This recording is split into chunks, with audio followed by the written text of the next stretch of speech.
Hey, this is Karen with Over the Artsy Moon, and today we're painting a whimsical purple pumpkin. So if this won't take you too long, it's just a fun little thing to do. And I'm painting on a wood block. It's 4x4 by about 1.5 inches. And you can pick any shape that you want. A square makes it really easy to just do something quick, and then you have a nice little shelf sitter.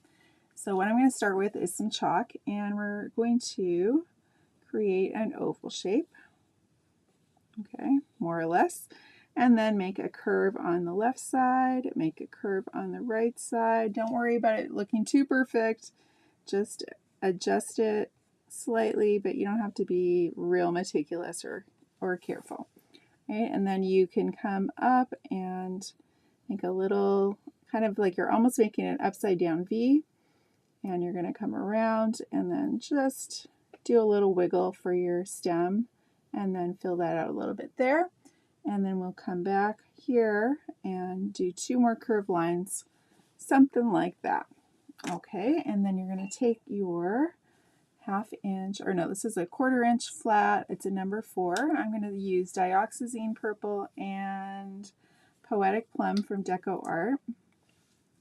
And pour a little more of the Dioxazine purple. And we are going to just start with that Dioxazine purple. Just don't get too much on there, just enough to make it feel comfortable. And then just go to the bottom. Now we have these chalk lines here. They're going to be a guide for us to stick within those lines. And I don't always say stay in the lines, but in this case, you want to stay in the lines. It's going to give you a cool effect. Right, so you can go about halfway up with the Dioxazine purple. And I've got a small space here, so I'm going to do all 3 of them using the flat side of my brush to fill in the bottom half. And I kind of went a little bit over on that line, so I'm going to leave a little gap here. And if I go over my chalk somewhat, that's okay. It's just you want to leave a bit of a space there so we can get the effect we're looking for. Now I'm dipping into my Poetic Plum. I love this plum color. It's so pretty. And you can go up most of the way here.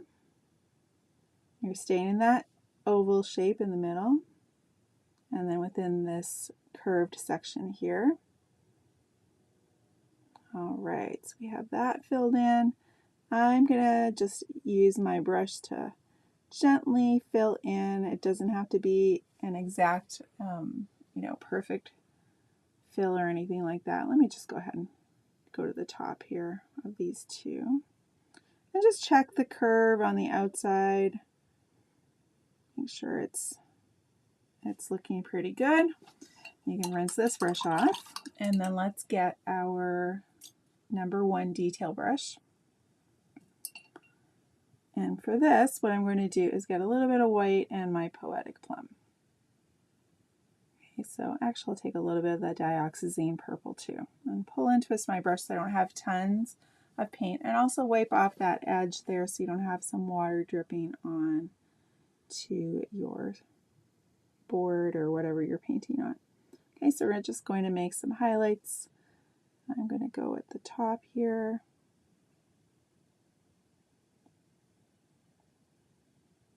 Coming over to the right side, a little bit on top.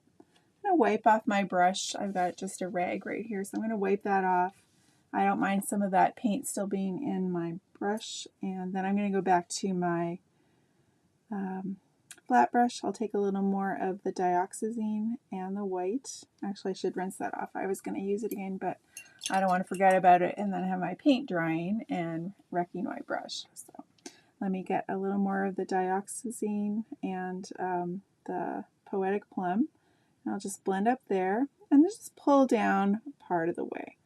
So when you get closer to the bottom, grab more of that Dioxazine and you're just filling in that shape. So you should have a range of colors here.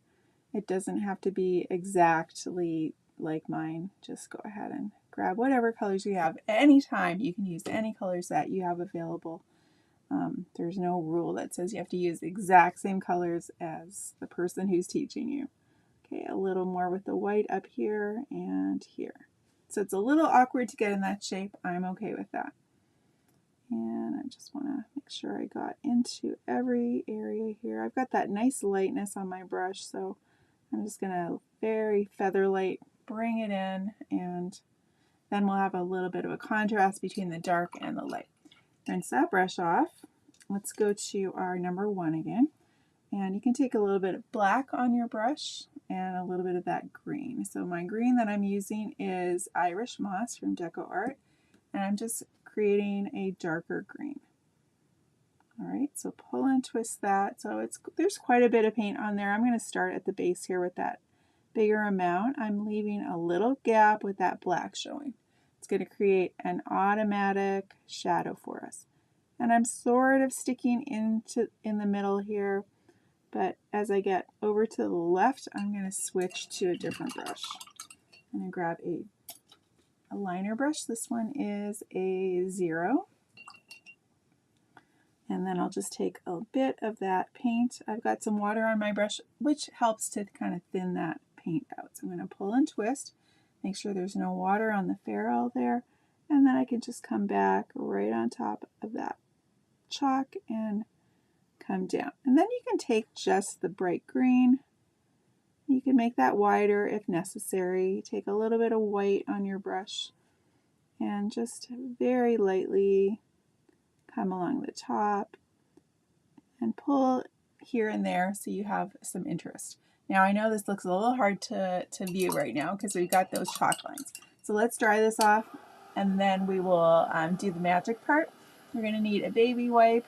Just find something that you can easily use to wipe off that chalk. And you want to make sure that this is completely dry before you do that, because otherwise all the hard work that you did will disappear. So let me check. I've got paint all over my hands here, so I think we're pretty good. Just do a quick, yep, we're good to go. All right, and then you can just take a little bit of that baby wipe, wrap it around your finger, and here's where we have the big reveal. Okay, so that's a start, right? I know it's not complete looking or anything like that, but we're just going to keep adding to it. I'm going to just dry this off real quick. And then I can take my number 1 again, and I'll just go back in and add a little bit. This is the Dioxazine purple. I'll just fill this bottom in. So it's not touching the other section of the other wedge of the pumpkin, but it is just going to fill that in a little bit. So I still want to have those separate pieces, but I can see here it doesn't quite look great. So now it's a little more rounded there. You can come in with a little white in there if you want, maybe with the Dioxazine. We'll just come in and give it a little bit of a highlight in here on the left side.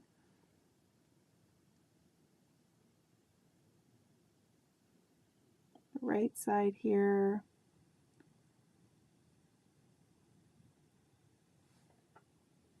Okay. And we can, if you want to soften that, you can just grab a little bit of the full colors here with that are not diluted with the, or tinted with the white. Let's get a little more up here. Okay, once you get this part done with the pumpkins, we're going to leave them, and then you'll see that we're going to add our pretty stuff in front of it. And you can just, mix and match whatever you want to do. All right. Sorry, my pumpkin's not looking so great, but this bottom part is going to get filled in. If you do feel nervous about it and you want to grab more Dioxazine, just get some more at the bottom here. All right. Just in case we have a spot that doesn't get covered up completely. And I might thin this line out a bit too. It's pretty thick. All right, but let's not worry about this too much because a lot of it will get covered up anyway.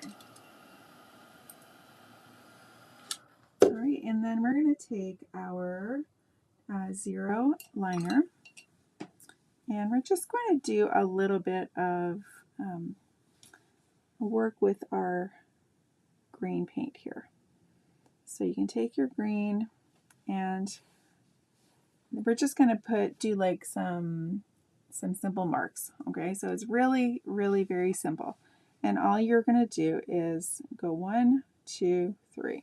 Okay, 3 together. You can go right on top of the pumpkin. Change the direction slightly. 1, 2, 3. Change the size of your strokes. Get more paint. 1, 2, 3.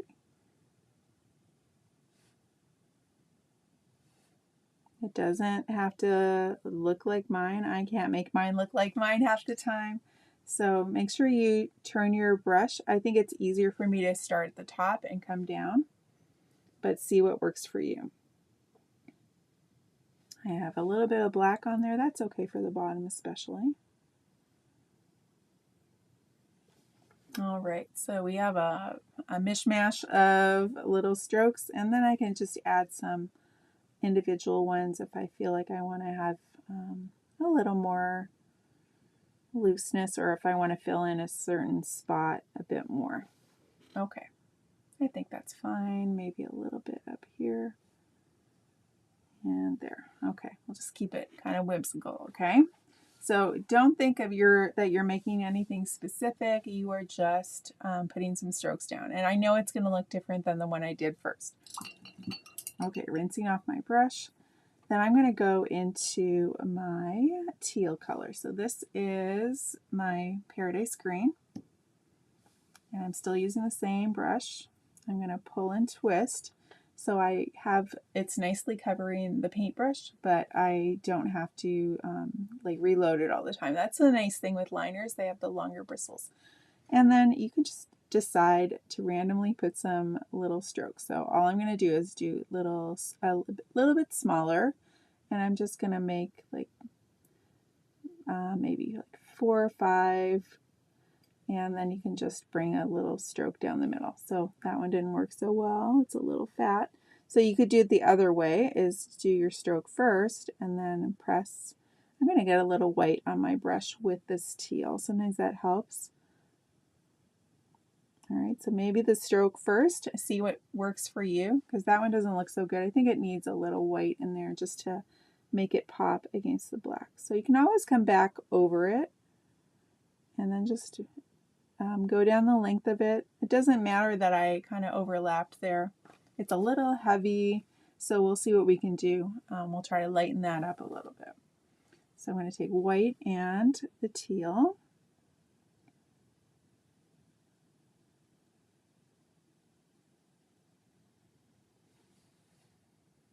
In fact, I'm not sure I like that one. I think it's a little heavy. So what I'm going to do is wipe it off. It's still wet. Okay, so I wiped it off. I've got my black paint. I know we have these perfectionist tendencies, but I just have a feeling that's going to be too heavy. And I just took my black paint and covered that up. Don't tell anybody, okay? It's an easy fix, and then I can keep it looking the way I like it. So just a little trick, especially when you're painting on black like that, super easy to fix.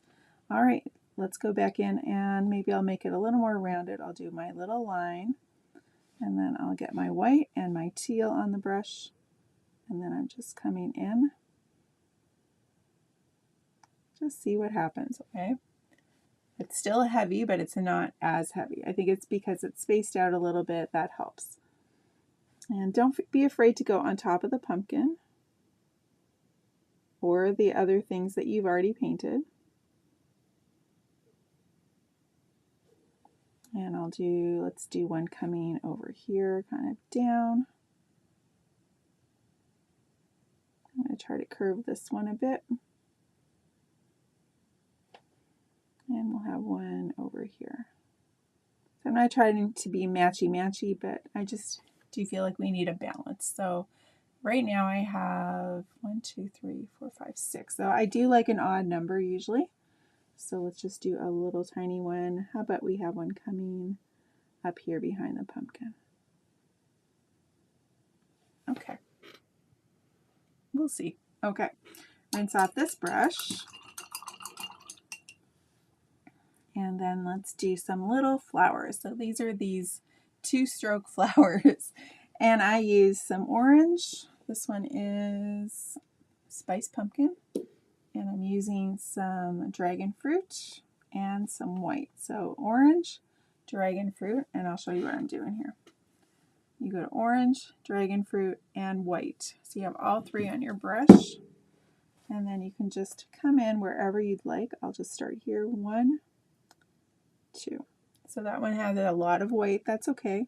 You can use do another brush stroke if you have enough paint on your brush. And this is where you might be tempted to make them all the same direction. Try to, so they're basically the same direction, but I might want to have one over here. These are a little bit on the skinny side, so I can fatten it up by just coming back. I'll get more of the same 3 colors on my brush and then make a few, and you don't even have to have them connected. Okay, they could be. Let's do one up here. I'm going to press down a little harder. Okay, that's a little sideways one. They're kind of like little hearts too, aren't they? They're cute little hearts, cute little flowers. Reload your brush as soon as you need to. Oh, they're kind of separate there. All right, let me try to think about where I want to place these so I don't kind of lose track. So keep an eye on where you are placing things. You might do some in clusters. You can keep them separate, whatever. And I'm going over things that I've already painted that are dry. And I've got a lot of them going on, don't I? So let's see, do I want to keep them all? You have our little trick where we can always paint over something that we don't like, right? If it seems like it's too much. But I think I'm going to just keep going and see what happens. Right now they're kind of taking over, but let's see what happens by the time we're done. All right, and then I'm going to just water down my green paint a little bit. And I'm going to add some teal to it. So I've got that moss and the teal and apparently a black because it's right next to it. So we'll just see if we like that. And I'm just pulling and twisting. So pull and twist your brush so you get more of a point. And then just come in and do a few little loose strokes. So it's really similar to what I already have. So let me take a little white actually in here into the green part and a little bit of that teal. I'm going to pull and twist and then I'll just come in. Okay, so that's okay. I think it's all right. Just come in and just do a few more little strokes here and there. Just anywhere you think you have a little bit of a need for like a stem, something like that. This one could be tucked behind. I'll just put a stem there. You can bring these little ones down. And I think that's fine. So I just added a few more, especially like if things didn't connect, you can add a few more if there's like a big black area that you want to add a little brightness to. While I have that green on my brush, I'm just going to come to my stem up here and just brighten it and put a little white on my brush, pull and twist, and then just come. I need to get some of that off and just get the white. There we go. Just brighten that up a bit. And then let's do a little splattering. So I've got my toothbrush. I'm going to wet it. I'm going to pour some fresh white. You don't need too much here. And then you take that wet toothbrush. Even if your paint water is a bit dirty, it's okay. And then you're going to take your thumb and flick it where you would like it. So I will definitely go up to the top.